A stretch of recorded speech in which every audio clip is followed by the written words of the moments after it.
Olá, graça e paz, ovelhinhas, queridas e amadas do nosso Senhor e Salvador Jesus Cristo de Nazaré.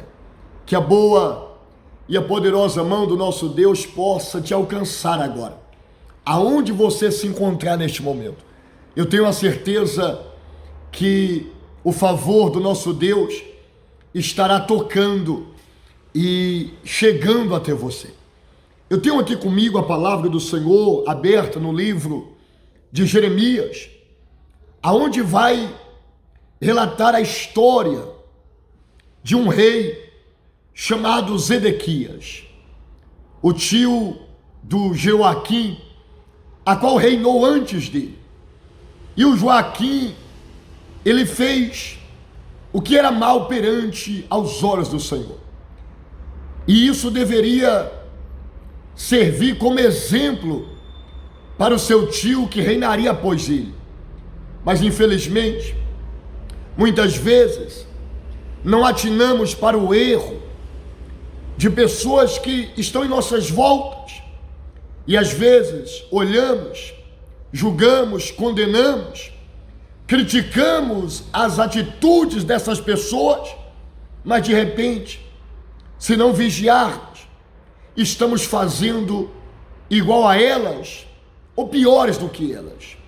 Por exemplo, é natural as pessoas criticarem a corrupção nos governos. O político robotal, aquele policial robotal, aquele médico, aquele pastor. Ou seja, a gente olha para o erro dos outros e não decidimos agir de maneira diferente. É isso que Deus espera de nós, que nós possamos olhar para a corrupção daqueles que estão se corrompendo, que nós possamos olhar para o erro daqueles que estão errando, que nós possamos olhar para as traições daqueles que estão traindo, não apenas para julgá-los ou condená-los, mas para decidirmos ser diferentes, para olhar para nós mesmos e dizer: eu vou ser diferente, eu vou fazer a diferença, eu vou honrar e glorificar o Senhor da minha vida.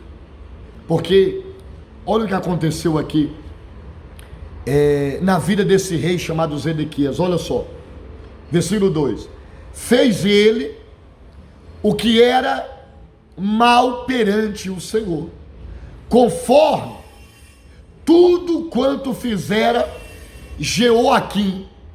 Olha só, Jeoaquim foi um rei anterior ao rei Zedequias, que fez um monte de besteira, que fez o que era mal perante os olhos do Senhor. E o tio, o Zedequias, ele viu tudo isso. Mas quando o Joaquim morreu e o Zedequias assumiu o trono, o reinado, ao invés dele falar: eu vou ser diferente do meu sobrinho, fez o que era mal perante aos olhos do Senhor, mas eu vou fazer o que é reto, eu vou agradar a Deus, e Deus vai abençoar o meu reinado. Não, ele não fez isso.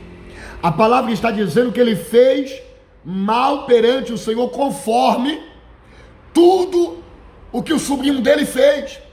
Ou seja, ele repetiu toda a maldade que o outro estava fazendo. E aí, olha o que vai acontecer.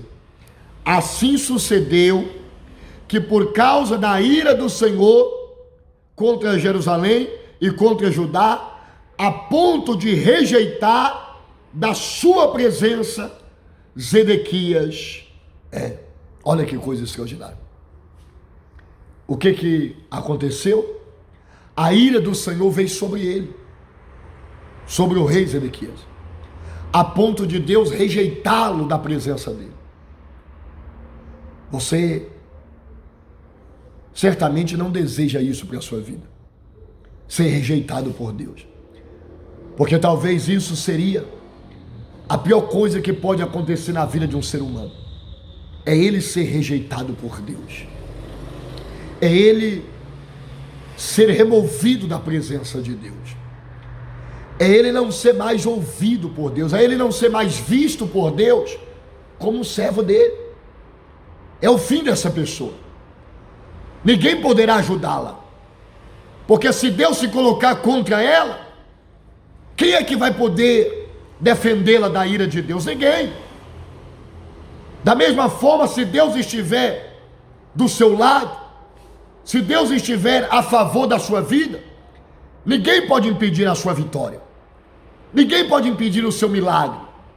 Por isso, o que nós precisamos é olhar para aqueles que estão fazendo mal perante aos olhos do Senhor, estão vivendo uma vida de imoralidade, de corrupções, e decidimos que nós vamos ser diferentes, que nós vamos fazer a diferença. É isso que nós precisamos buscar, que nós vamos obedecer, como está escrito lá em Deuteronômio capítulo 28, se atentamente ouvires a voz do Senhor teu Deus, e tiveres o cuidado de fazer tudo conforme segundo a lei do Senhor, então o Senhor teu Deus te exaltará sobre todas as nações da terra. Bendito serás tu na cidade, e bendito serás tu no campo, e aonde colocar a planta dos vossos pés, abençoado serás, se tão somente ouvir e obedecer a palavra do nosso Deus. Olha que coisa extraordinária. Meus irmãos, Deus não quer trazer a ira dele sobre as nossas vidas. Deus não quer nos rejeitar da sua presença, ao contrário, ele quer derramar a sua misericórdia, o seu amor, a sua bondade sobre as nossas vidas. O nosso Deus quer nos abençoar, ele quer nos exaltar diante de todos e mostrar em nós a glória dele. Mas para isso, precisamos fazer o que é reto, precisamos praticar a justiça, amar o nosso Deus e o próximo como a nós mesmos. Fazendo assim, o nosso Deus irá se agradar de nós. E se Deus é por nós, meus irmãos, quem vai impedir a nossa vitória? Se Deus está do nosso lado, ninguém, ainda que se acampe um exército para nos destruir, eles não vão ter êxito, porque se Deus está do nosso lado, nem todo o exército, nem todos os demônios poderá impedir a nossa vitória. Deus é por nós, meus irmãos. Deus está do nosso lado. Nós só precisamos estar ao lado dele e buscar todos os dias obedecer a ele, praticar a justiça, a misericórdia, a bondade diante do nosso Deus. Toma posse dessa palavra, creia nessa palavra, olha para os maus exemplos que estão em sua volta, não só para julgar, não para julgar ou condenar, mas para você olhar e dizer: eu vou ser diferente, eu vou fazer a diferença, eu não vou agir como essa pessoa está agindo, porque certamente Deus não está se agradando dela, mas eu quero que o meu Deus se agrade de mim. E se você se esforçar ou está se esforçando para obedecê-lo, tenha certeza que ele já se agradou de você. É por isso que ele te colocou agora para ouvir esta mensagem. Deus, ele se agradou de você, e você será alcançado, beneficiado pelo favor dele na sua vida por esses dias. Creia nisso, toma posse dessa palavra. Que Deus os abençoe de maneira rica e poderosa. Se você gostou dessa mensagem, compartilhe ela com o máximo de pessoas que você puder. Faça seus comentários aí agora e fica todos na paz do Senhor Jesus, e até a próxima oportunidade, se assim o nosso Deus quiser e permitir. Tchau!